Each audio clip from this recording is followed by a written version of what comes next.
Anand education and charitable trust द्वारा सूरत शहर के अमरोली छापरा भाटा में 14 गरीब जोड़े अनुसूचित जातियों को लग्न ग्रंथियों में जोड़ा गया।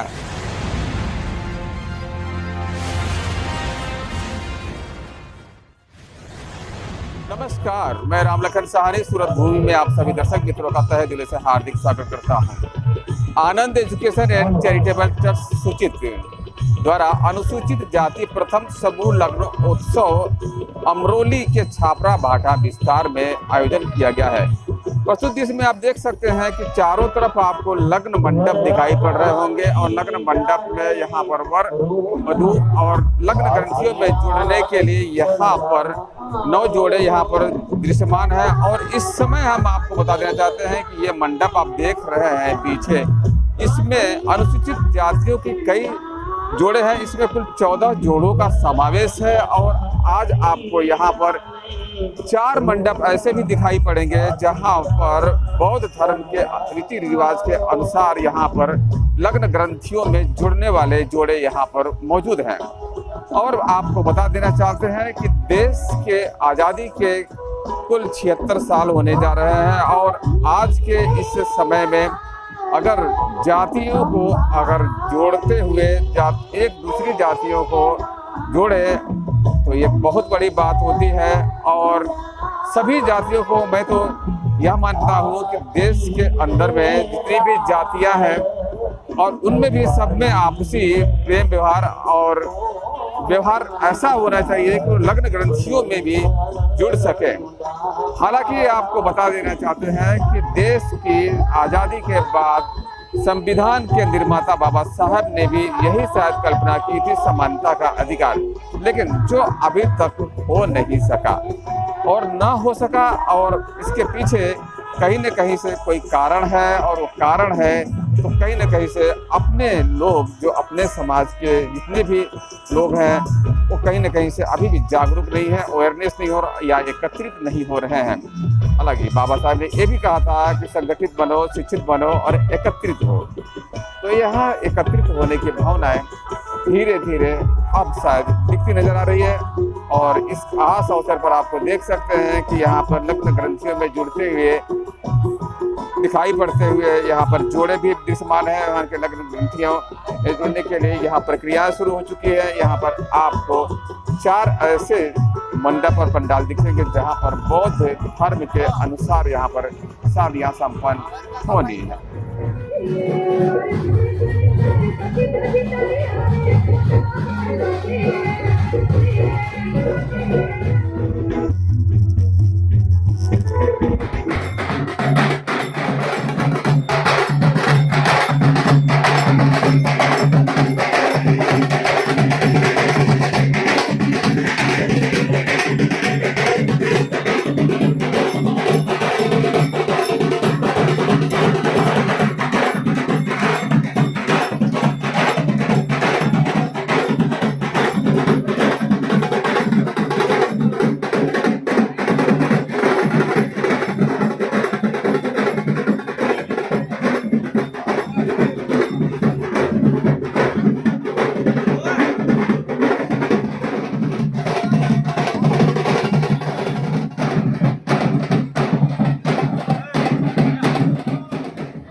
એમને વિનંતી કે પધારેલા મહેમાનોને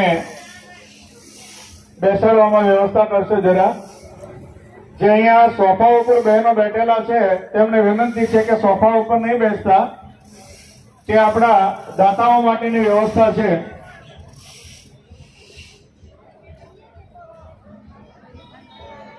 ₹11,000 થી લઈને 25,000 સુધીના દાતાઓ છે તે અહીંયા બહાર સ્ટેજની સામે જે સોફા પડેલા છે એની ઉપર પોતાનું સ્થાન લેશે।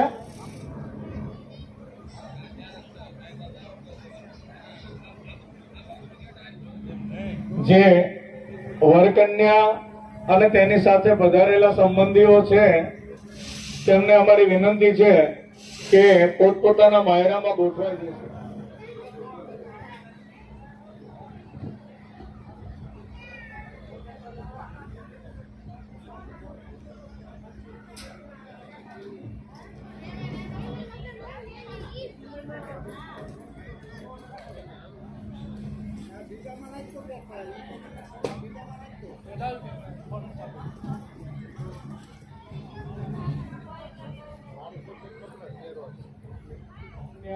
ની સાથે પધારેલા દરેક સંબંધીઓ અને આપણા આમંત્રણને માન આપીને પધારેલા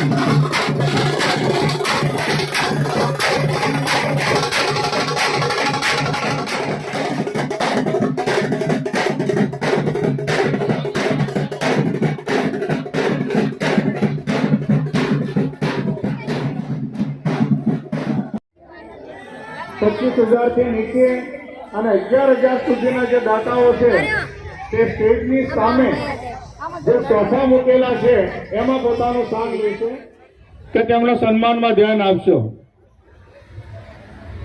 દરેકને વિનંતી છે, દાતાઓ છે તેમને વિનંતી છે કે તેઓ આગળ જે मेरा नाम है विनोद भाई मेघा भाई सोलंकी और मैं आनंद एजुकेशन एंड चैरिटेबल ट्रस्ट का ट्रस्टी हूँ. आज जो यहाँ पर जोड़ों का यहाँ पर जो समूह लगन का आयोजन किया गया है, इसके पीछे क्या हेतु है? बस हमारा यही हेतु है कि हमारे समाज में एक अच्छा सा मैसेज जाए. जो आजकल महंगाई और जो भी बढ़ती जा रही है और कई गरीब माँ बाप ऐसे हैं कि अपने संतानों का ब्याह नहीं कर सकते हैं, उसको हम ज़्यादा से ज़्यादा मदद कर पाए, ऐसी हमारी भावना है. जैसा कि आपने भी दहेज में देखा कि एक बहुत बड़ी बात है, बहुत बड़ा मैसेज दे रहे हैं आप लोग कि संविधान भी दहेज में दी जा रही है, क्या कहना चाहेंगे? बस संविधान इसलिए दहेज में दी जा रही है ताकि हमारे जो भी आने वाली पीढ़ी है वो हमारे संविधान के बारे में ज़्यादा से ज़्यादा जाने, अपना हक अपना अधिकार क्या है वो आने वाली पीढ़ी को ज़्यादा से ज़्यादा ख्याल हो, ताकि हमारा संविधान भी मजबूत रहे और हमारा देश भी मजबूत रहे. जैसा कि आपने भी संविधान की बात की है, संविधान दिया जा रहा है, संविधान तो देश के हर नागरिक के लिए होना चाहिए, है भी. तो ऐसे में आप क्या मैसेज देंगे कि ये संविधान हर समाज, चाहे कोई भी समाज का व्यक्ति हो, देना उचित है, उनके लिए क्या मैसेज देंगे?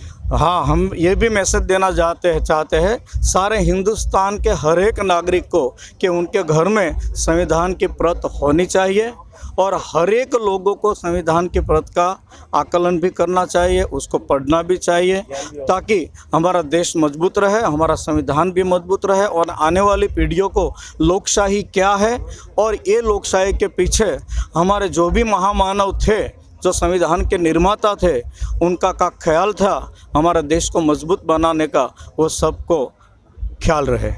आज कितने जोड़े यहाँ लग्न ग्रंथि में जुड़ने वाले हैं और किस समुदाय से, समाज से हैं? देखिए, ये सारे गुजरात से नहीं मगर ये सारे भारत के समस्त अनुसूचित जाति के जो भी लोग हैं यहाँ पर आए हुए हैं. यहाँ पर हम सर्वधर्म समभाव की भावना से चल रहे हैं.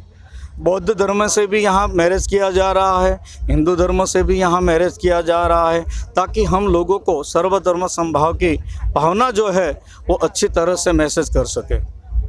दहेज की आखिर क्या क्या चीज़ दी जा रही है, क्या रकम की लगभग? ये जो हमारे यहाँ पे जो दहेज जा रहा है वो कबाट है, सेटी है और बहुत सारे चीज़ें, सोने के भी दागिने हैं, चांदी के भी गहने हैं. ये सब गहने, सब घर रखू जो चीज़ें हैं वो दे जा रही है. करीब 1.5 लाख के करीब का ये हमारा सामान हो गया. ये सब सर्वाइव कौन कर रहे हैं, कौन लोग कर रहे हैं? ये सर्वाइव हमारे समाज के सभी, हमारे समाज श्रेष्ठियों, हमारे समाज के जो भी हमारे दाता है और हमारे समाज के सभी सदस्य जिसको समाज के प्रति लगाव है, समाज को आगे ले जाने के लिए वो सभी उत्सुक है और सारी भावना रखते हैं, उन सभी लोगों का उसमें योगदान है. क्या यहाँ जो जोड़े हैं इनमें कुछ अंतर्जातीय जोड़े भी हैं क्या? यस, इसमें अंतर्जातीय जोड़े भी है. ये तो एक बहुत अच्छी मैसेज है. तो पूरे भारत के देश के लोगों को जो जाति भावना से जो ग्रसित हैं उनके लिए आप क्या मैसेज देंगे? यस सर, हमारा ये जो हमने जो भी व्यवस्था यहाँ पर की है उसके पीछे हमारा यही मकसद है कि हमारे देश के संविधान में जो जाति पाति धर्म भाषा कोई भी प्रकार के भेदभाव के बगैर हमको जो समानता दी गई है उसी समानता का हम संदेशा देना चाहते हैं। जहाँ तक समानता की बात है, बाबा जी ने बहुत अच्छी बात कही है, जो हमारे संविधान की सुंदर संरचना है।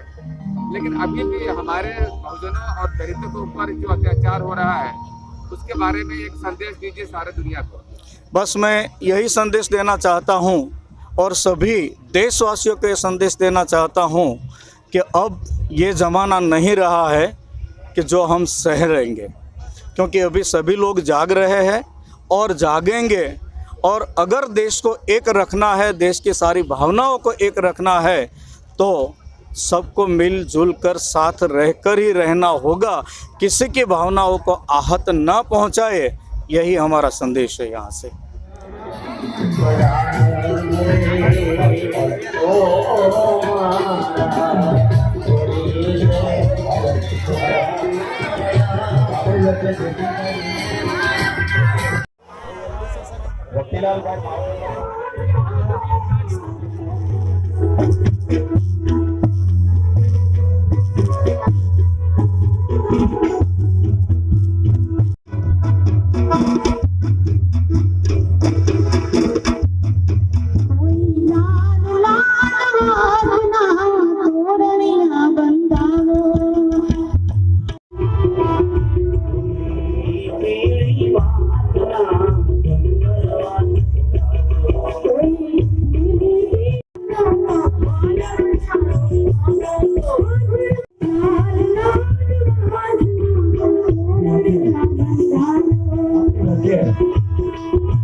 આપણે તેઓનું સન્માન કરવાનું હોય તો સમૂહ લગ્ન કમિટીના તમામ સદસ્યો તાત્કાલિક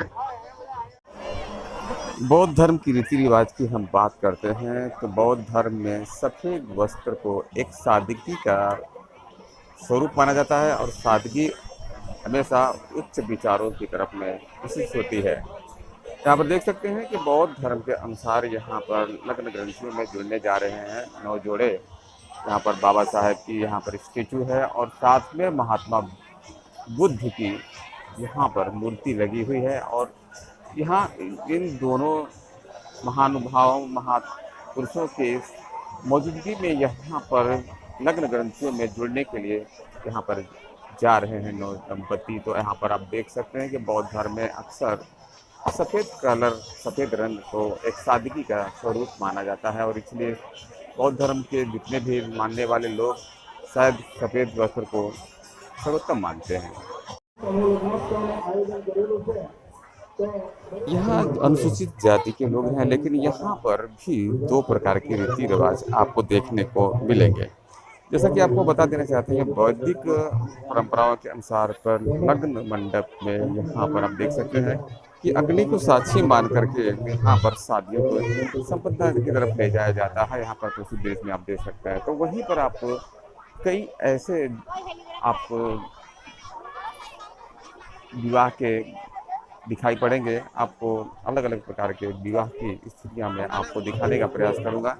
जहाँ आप देख सकते हैं कि यहाँ पर भी वैदिक धर्म के अनुसार में भी अभी भी यहाँ के जो मूल निवासी हैं, जो भी लोग यहाँ पे हैं, और इस प्रकार से दिखाई पड़ते हैं कि जो लग्न के जो प्राचीन जो पद्धति जो वैदिक रीति ही अपनाई जा रही है। हालांकि अभी भी फिर भी कुछ लोग अभी बौद्ध धर्म की तरफ में अग्रसर होते दिखाई पड़ रहे हैं। तो उनकी रीति रिवाज भी हम अब देखने की कोशिश करेंगे कि किस प्रकार से वहाँ बौद्ध धर्म के लोग किस प्रकार से यहाँ पर लग्न मंडप में अपने 9 जोड़ों को किस प्रकार से लग्न ग्रंथियों में जोड़ने का प्रयास करते हैं। तो हम आपको वो भी दिखाने का प्रयास करते हैं।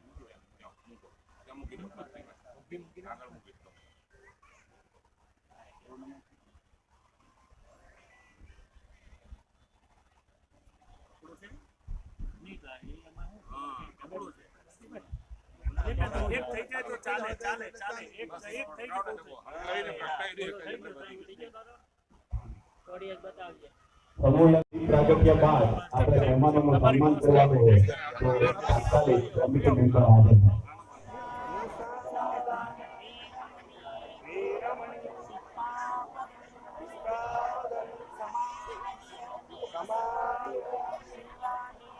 वैदिक धर्म के अनुसार अगर देखे जाए तो यज्ञ हवन के यज्ञ को और यज्ञ को साक्षी मानते हुए लग्न ग्रंथियों में जोड़ते हुए दिखाई पड़ते हैं। लेकिन यहाँ पर आपको दिखा रहे हैं बौद्ध धर्म के अनुसार किस प्रकार से यहाँ पर लग्न ग्रंथि में जुड़ते हैं, किस प्रकार से विवाह होता है, उसकी हम आपको दिखा रहे हैं झलक। तो देख सकते हैं यहाँ पर नव दंपति यहाँ पर लग्न ग्रंथि में जुड़ने जा रहे हैं और यहाँ पर बौद्ध धर्म के अनुयायियों के द्वारा यहाँ पर माता बुद्ध की अर्चना करते हुए और यहाँ को याद करते हुए जहाँ पर की जा रही है लग्न की शुरुआत।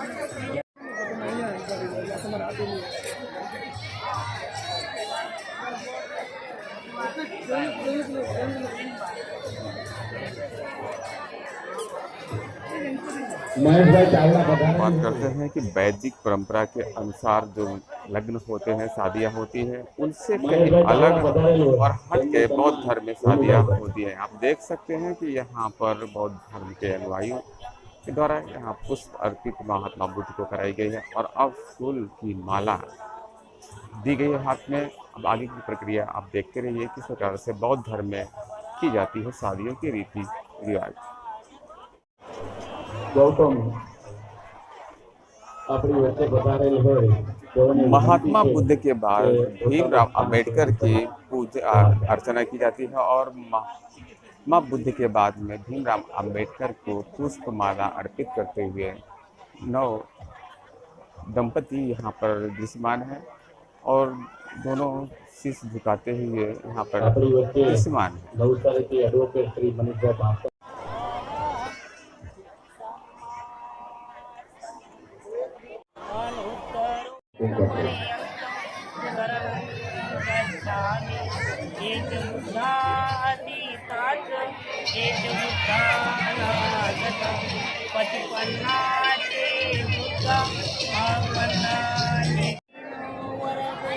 દ્વારકાધીશનું મંદિર આપી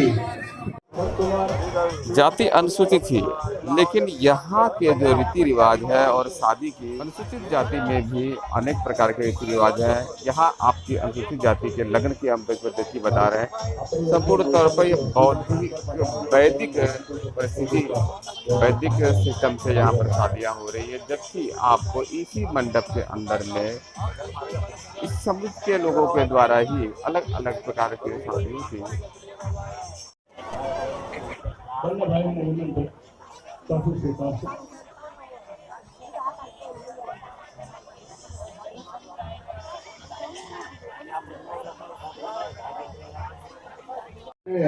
હરિયાણા સમાજના પ્રમુખ શ્રી હરિંદ્ર પરમાર પધાર્યા છે, તેમનું પુષ્પગુચ્છ આપી વિજ્ઞપ્તિ આપીને સન્માન કરશે।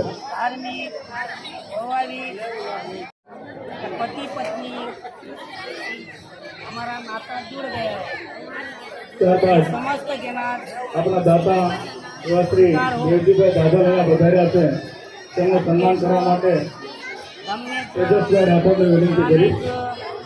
नाती चोरानी अटकेच धम्मेच कानेच नाती चोरानी अटकेच धम्मेच कानेच नाती चोरानी मैं इसका नाम लो, इसका नाम लो, इनको मेरी पत्नी नो ત્યારબાદ આપણી વચ્ચે નવસારીથી એડવોકેટ મનીષભાઈ ભાસ્કર અને તેમના પિતાશ્રી હરજીભાઈ ભાસ્કર પધારેલ હોય તેઓનું સન્માન जमलेला समुदाय શંકરભાઈ ચૌહાણ કરશે. इनके साक्षी રમેશભાઈ સરવૈયા કરશે. विवाह एक ही टाइम पे हो रहा है। धार्मिक, सामाजिक, वैवाहिक हमारा जीवन नीति नियम से पालन करेंगे, उल्लंघन नहीं करेंगे। अभी उनका मैंने हाथ कड़वेगी तो वो गाता लेता हूँ। हाँ, फिर बाद में वो दोनों एक साथ अपने वरमाला डालेंगे।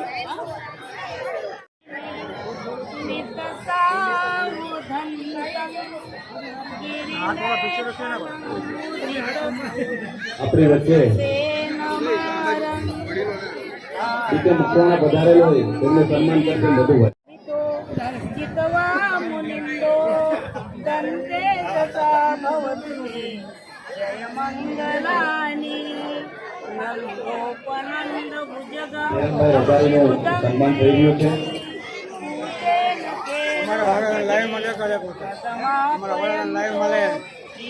उपदेश विधिना जितवा मुनिंदो दंते तथा भवतु मे जय ત્યારબાદ માધુભાઈ દાનાણી પધારેલ. अभी नवी दाता बोलता हूँ। नवी दाता के આપણી વચ્ચે દીપકભાઈ ચાવડા પધારેલ હોય તેમનું સન્માન આપણે યુવા નેતા ગોપાલ કરશે. माला दिए, पुष्प दिए, वो सब मुझे ढूंढ के ऊपर डालना है। सही ढंग से डालना है, ज्यादा करना। ત્યારબાદ લાલજીભાઈ સોલંકી પધારેલ હોય તેમનું સન્માન વિનુભાઈ કરશે.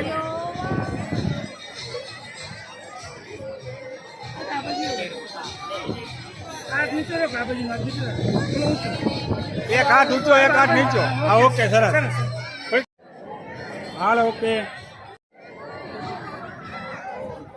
ત્યારબાદ મધુભાઈ મકવાણા તેઓનું સન્માન તેમના વતી इस प्रकार से आपने देखा कि बौद्ध धर्म में किस प्रकार से लग्न और शादी की रीति होती है यहाँ पर संपन्न कराई गई है। और यहाँ पर बौद्धाचार्य जो यहाँ पर अपने पाली भाषा के अनुसार जो बौद्धिक विचारधारा के रीति रिवाज होते हैं उसके अनुसार यहाँ पर पूजा पाठ संपन्न हुआ। और यहाँ पर फूल की वर्षा करते हुए लोग निष्पान हैं। तरफ से એવા શ્રી પરેશભાઈજી પરમાર કલ્યા ભગત કમિટી એમનું સન્માન કરશે. હોદ્દેદારોને વિનંતી કરી છે પ્લીઝ આપણા મુખ્ય આયોજકમાં આપણે સન્માન કરી રહ્યા છીએ. જોરદાર તાળીઓથી આપણે એમને વધાવીશું. એમની રાત દિવસની મહેનત 5 મહેનત અડાજણમાં રહે છે.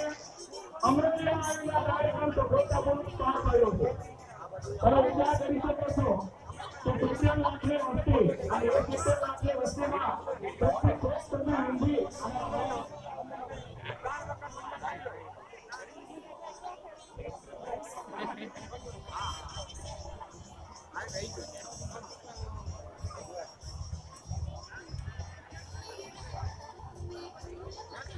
ત્યારબાદ મયુરભાઈ બગડા एक मिनट जरा हेलो આપણા બાવાસા એવા શ્રી કિશોરભાઈ ભગવાનભાઈ પરમારભાઈ કરી રહ્યા છે.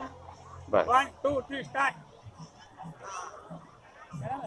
ત્યારબાદ આનંદ વિદ્યાના यहाँ महात्मा बुद्ध की मौजूदगी में और डॉक्टर भीमराव अम्बेडकर की मौजूदगी में बौद्ध धर्म के अनुसार मान्यताओं के अनुसार यहाँ पर पूजा पाठ संपन्न किया जा रहा है। और देख सकते हैं कि यहाँ पर न यज्ञ हवन न यहाँ पर किसी प्रकार की आवश्यकता नहीं है। और कम से कम समय में सहजता से साथ में बौद्धाचार्य जी की यहाँ पर मौजूदगी में यहाँ पर संपूर्ण तौर पर उनके पूरे परिवार के साथ दूल्हा और दुल्हन के परिवार के साथ में यहाँ पर मौजूद है बौद्धाचार्य जिन्होंने यहाँ पर शादी को संपन्नता की ओर ले गए। और यहाँ पर देख सकते हैं कि किस प्रकार से कम समय में और बिना किसी भी प्रकार के समय को गंवाए हुए कर्मकांड को लेते हुए सिद्ध सात्विक तौर से यहाँ पर बहुत धर्म है, यहाँ पर शादियों की इसी प्रकार से परंपरा प्राचीन काल में भारत देश में थी। लेकिन आने वाले समय में आज देख सकते हैं कि कितने प्रकार के रीति रिवाज से यहाँ पर शादियां बौद्धिक धर्म के अनुसार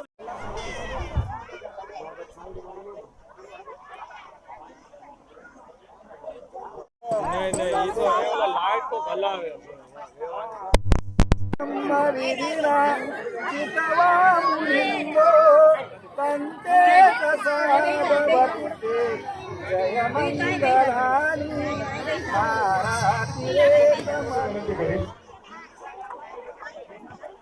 करते हैं वैदिक धर्म के अनुसार पूरे देश में जो हिंदू सनातन धर्म के अनुसार बात की जाती है और इसमें सभी जातियां चाहे अनुसूचित जमात की हों, चाहे ओबीसी हों, चाहे अन्य किसी भी समाज के लोग यहाँ पूरे भारत देश में हैं, उनके शादी की रीति यहाँ पर देख लीजिए कि किस प्रकार से यहाँ पर अग्नि को साथी मान करके यहाँ पर अग्नि की वेदियाँ बनाई गई हैं और उसके साथ में लग्न जोड़े में ग्रंथियों में जुड़ने वाले हैं यहाँ पर 9 दंपति।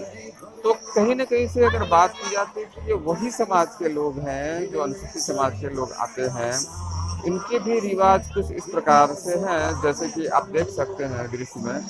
तो वही कहीं ना कहीं से देखा जाए तो वही अनुसूचित समाज के लोग भी बौद्ध धर्म के अनुसार शादियाँ करते हुए दृश्यमान हैं और देख सकते हैं कि यहाँ पर लग्न मंडप यहाँ पर सजे हुए हैं। कई यहाँ पर लग्न मंडप यहाँ पर हैं, कम से कम 14 लग्न मंडपों में से सिर्फ 4 मंडप ऐसे दिखे हैं जिसमें बौद्ध धर्म के अनुसार बिना अग्नि को साक्षी मानते हुए यहाँ पर पूजा पाठ को संपन्नता की तरफ में ले जाया जा रहा है। जहाँ पर बौद्ध धर्म के अनुसार अगर बात करते हैं तो महात्मा बुद्ध और भीमराव अम्बेडकर के साक्षी मान करके जोड़े अपने वैवाहिक जीवन को संपन्नता के लिए शुरुआत होते हैं। ત્યારબાદ રવિભાઈ ચૌસા यहाँ उपस्थित थे। मात्र 14 जोड़ों के दोनों तरफ के परिवार के सदस्य देख लीजिए कितने हो गए हैं और बारात में आए हुए लोगों के लिए खाने का बंदोबस्त यहाँ पर कितनी भारी संख्या में लोगों की तादाद दिख रही है। आनंद एजुकेशन एंड चैरिटेबल ट्रस्ट द्वारा ये प्रथम समूह लग्न आयोजित हुआ है। उसके अंदर 14 जोड़ा यहाँ सम्मिलित हुआ है और उसके अंदर मुझे सबसे आनंद और इन आयोजकों को मैं फर्स्ट टाइम धन्यवाद इसीलिए देता हूँ कि हमारे समाज में अनुसूचित जाति वर्ग के अंदर सबसे पिछड़ा जो वाल्मीकि समाज है उनका जोड़ा यहाँ उन लोगों ने सम्मिलित किया है। और आपड़े सौ जे हमारा विचार ये है कि समाज जोड़ो, वाड़ा तोड़ो समाज जोड़ो, वो हमारा मंत्र रहा है और हम अनुसूचित जाति वर्ग के लोग डॉक्टर बाबा साहब आम्बेडकर के हम सब फॉलोअर हैं और सही दिशा में इन लोगों ने जो बौद्ध विहार आनंद विहार बनाया है वहाँ हर समय अपने समाज को इकट्ठा करने के लिए, समाज को एक विचार देने के लिए हर समय ये लोग जागरूक रहते हैं और मैं उनसे यही अपेक्षा रखता हूं और यही मेरी इच्छा है कि डॉक्टर बाबा साहब आम्बेडकर ने जो मानवता का संदेश दिया है, डॉक्टर बाबा साहब ने जो स्वाभिमान रखने का जो विचार दिया है, संगठित रहने का जो विचार दिया है, शिक्षित बनने का जो विचार दिया है और ये विचार को लेके ये लोग सब चल रहे हैं। अगले समय के अंदर हम लोग और यही विचार को लेके आगे बढ़ जाएंगे तो हमारा समाज का और विकास होगा। हम शिक्षित होने और शिक्षित बन के हम लोग प्रगति कर सकेंगे, यही हमारा विचार है। धन्यवाद। यहाँ दहेज दी गई है संविधान को और इसके पीछे क्या हेतु रहा है? हम तो पहले से मैं मेरे ऑफिस के अंदर अभी संविधान की जो बात चल रही है वो मेरे 14 साल पहले मैंने जब ऑफिस बनाई थी हमने 14 साल पहले સાધુ સંતો અહીંયા પધારા છે, રાધિકા બાપુ છે, અને બાપુ હરિયાણાથી પધારા છે। वो मेरे એ घर લોકોને के अंदर વિનંતી मेरे को હતી कौन सा चित्र लगाना है, મારે कौन सा लगाना है, वो मैंने 14 साल पहले मुखपत्र मेरी ऑफिस में लगाया था। मैंने मुखपत्र इसके लिए लगाया था कि मैं विचार यही करता था कि मेरे साथ में जो बिजनेस करने के लिए आए, मेरे साथ जो उसका विचार शेयर करने के लिए आए, जो उसके अंदर मान लो कोई भी ज्ञाति कोई भी धर्म का लोग हो, तो उसको ऐसा लगे कि अपने जो सामने बैठा है वो डॉक्टर आम्बेडकर और संविधान का मुखपत्र मैंने लगाया है। हमारी समाज की यही दृष्टि है कि हम जो हमारे को जो हक मिले हैं वो संविधान से मिला है, ना किसी देवी देवता से मिला, ना किसी से मिला है। तो हमारा स्पष्ट यही मानना है, हमारे सबसे ऊपर अगर कोई ग्रंथ है तो हम ग्रंथ है, वो संविधान हमारा, वो भारत का बंधारण, वो कॉन्स्टिट्यूशन ही ऐसा है कि उसके हिसाब से हम लोग जो आगे बढ़े हैं, शिक्षित हुए हैं, संगठित हुए हैं और जो आगे बढ़ पाने की जो हमारे में क्षमता आई है, तो एक ही है, वो ग्रंथ है कॉन्स्टिट्यूशन। काम क्वालिटी नहीं भूलता है।